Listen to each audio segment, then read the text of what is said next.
gostaria já de dar início colocando a primeira questão que chega a nós de forma recorrente, já abrindo a palavra para vocês, né?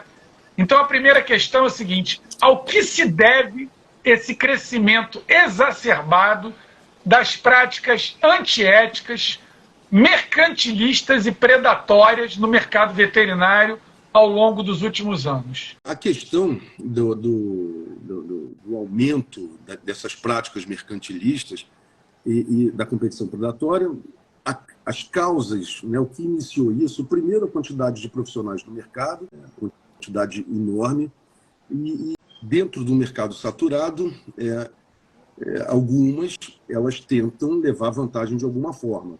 Eu diria o seguinte: tem várias situações, né, que podem levar uma pessoa a transgredir a ética. Né? Algumas pessoas por ignorância, outras simplesmente pelo desespero, porque elas percebem que alguns à sua volta estão transgredindo e não acontece nada. Então, ela parte, na situação de desespero, a parte de fazer também. Os outros estão fazendo, então eu vou fazer. Eu conheço algumas pessoas que fizeram isso. Tem a questão do indivíduo que não se preocupa muito com isso, por causa de uma questão de caráter ou de má fé, vai fazer de qualquer forma, mercado saturado ou não, são pessoas que vão fazer. E, assim, o principal é a impunidade. Quem transgride e sabe que não vai acontecer nada, ele vai continuar transgredindo. E o que vem ocorrendo nos últimos anos? Exatamente isso. Já são quantos anos que a gente tem visto isso? Esse mercado saturado, com números de profissionais cada vez maior, e algumas transgredindo. E o que acontece?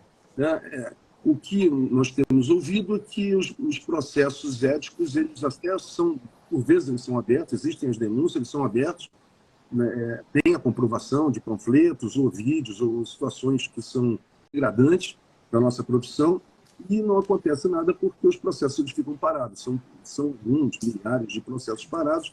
E aí também entra uma outra questão, que é o número de profissionais cresceu, mas talvez o conselho ou os conselhos regionais não tenham se adequado a essa realidade. No número de fiscais, no número, né, de conselheiros, talvez. Se tem muitos processos, esses processos, primeiros, eles têm que passar por uma triagem e dar prioridade, né, estabelecer prioridade. O que é mais importante? Eu acredito que essa situação do mercantilismo e da competição predatória, quer dizer, essas situações, elas têm que estar na prioridade, elas devem ser colocadas à parte. Assim como um grupo que tem que estar na lista de prioridades. Por quê? Para não abrir a porteira do jeito que está. Então, a celeridade nos processos, isso envolve até outros colegas também, que às vezes são processados de forma injusta e não conseguem ter a sua defesa incluída, né, e provado que a pessoa está inocente. Mas é isso, o principal é isso.